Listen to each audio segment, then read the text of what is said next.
What happens when gods shape not only faith, but law, love, and war? How do pantheons create stories that ripple through every corner of a world?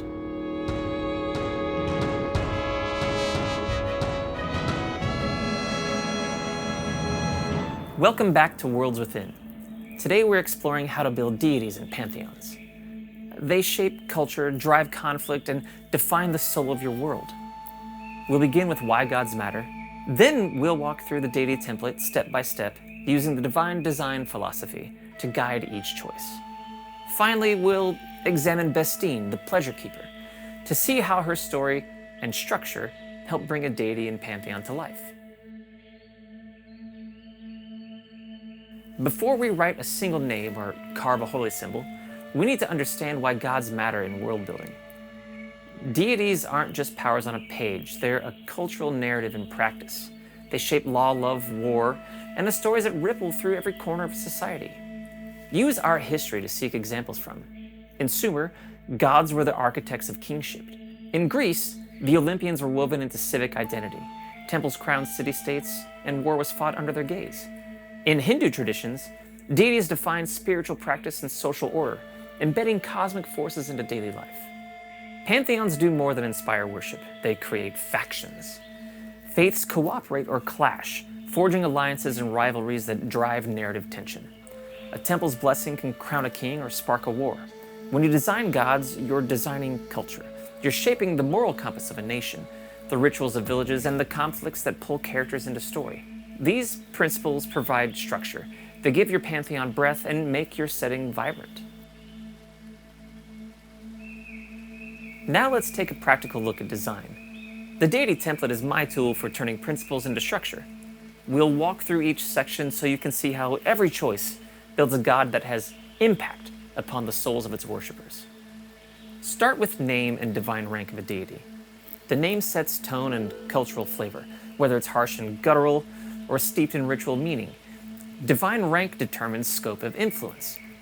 Rank flows from portfolio and reach. If your god embodies a universal concept, justice, or creation, their rank will rise. If they serve a single city or clan, their rank will fall. This choice matters because rank represents the weight of their presence in your world. Next, list the aliases and titles. These are names mortals whisper in prayer or carve into stone. Titles reveal cultural perspective. A goddess of love might be the heart's flame in one land and the silent comfort in another.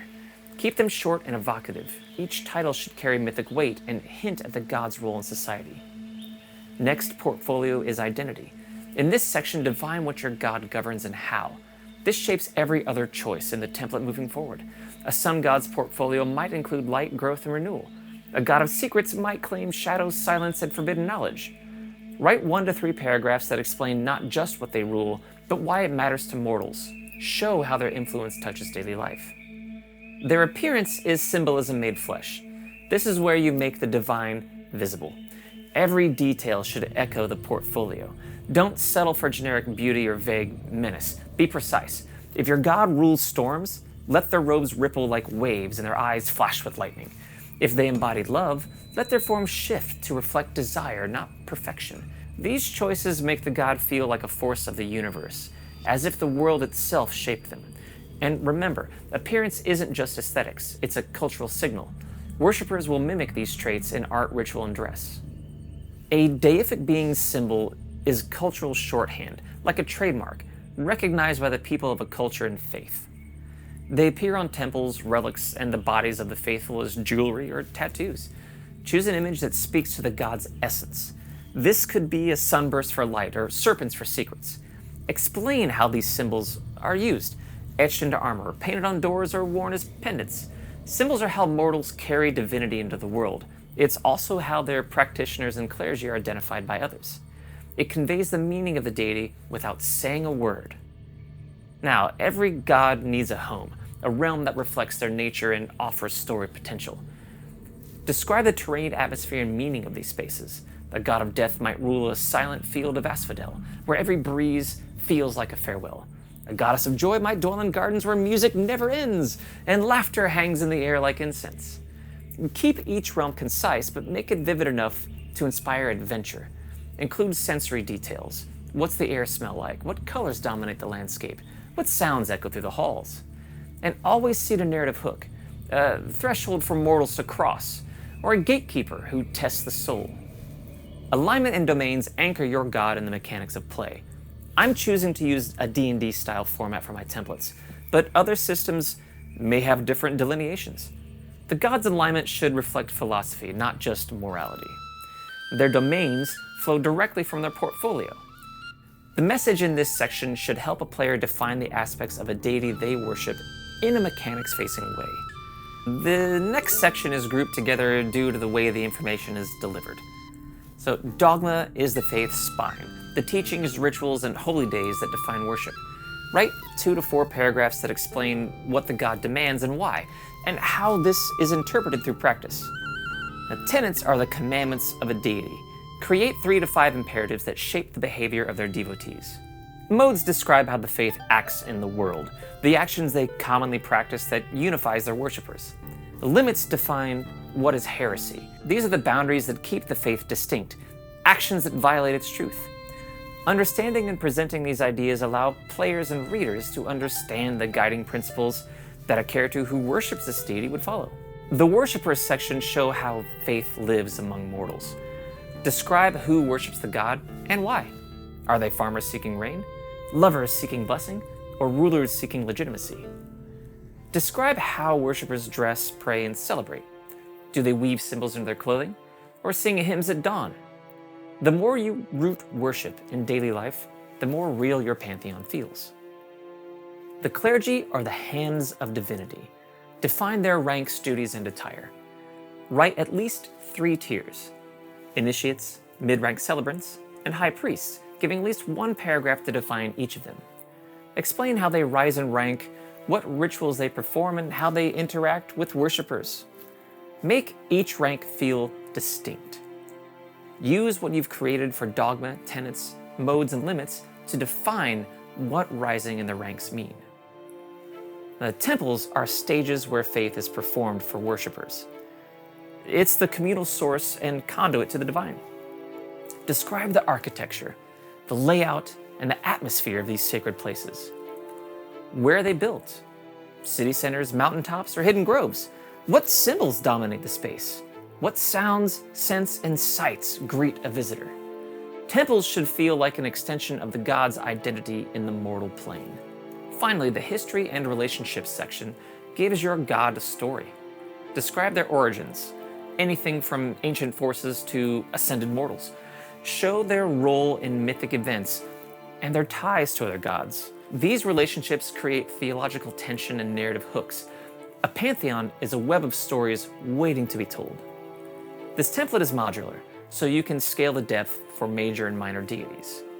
Next, we'll examine some of these principles in action with Bestin, the Pleasure Keeper, and explore how she helps bring the Cataliman Pantheon to life.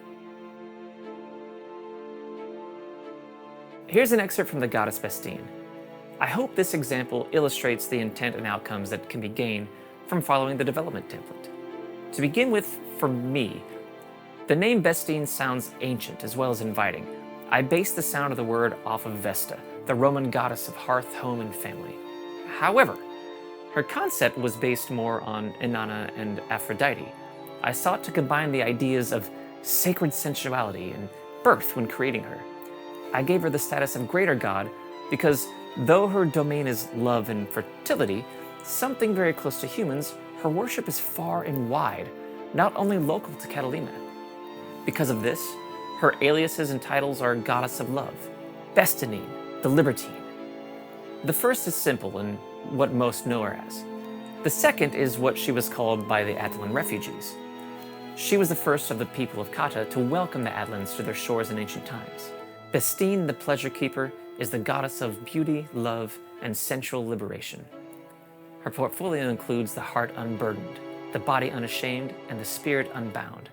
She's a sister of Saturn, and once his lover, a bond that fractured divine alliances and birthed the dreamwalker Polyon. These 3 details work together to establish identity and scope. The name and rank tell us Bestin isn't a minor spirit, she's a greater power, whose influence spans continents. Her aliases and titles show cultural variation. proving that faith adapts to language and region. And her portfolio anchors every choice that follows, from her appearance to her dogma. This is how the template becomes a living myth. Every section builds identity, culture, and story. Together they prove that divine design isn't abstract. It shapes those cultures, it drives conflict, and creates story hooks you can use immediately. I now hope you understand not only what Bestin looks like on the page, but why these choices matter and how to apply the same design philosophy to your own pantheons. Now it's your turn. Take the Deity template and design a god for your world, whose story ripples through a culture. Start with portfolio, then let every choice cascade afterwards. Don't worry about going in order. Just jump around and build ideas. If this helped you build better deities, like and subscribe to the channel. Patrons can download the template on my Patreon and can share their creations in my Discord workshop. If you want deeper dives, templates, and live sessions, join us on Patreon. And don't miss the next episode, Settlements as Story Engines, where we'll turn cities and strongholds into the heartbeat of your world. As always, I'm excited to read your creations. Let's build worlds together.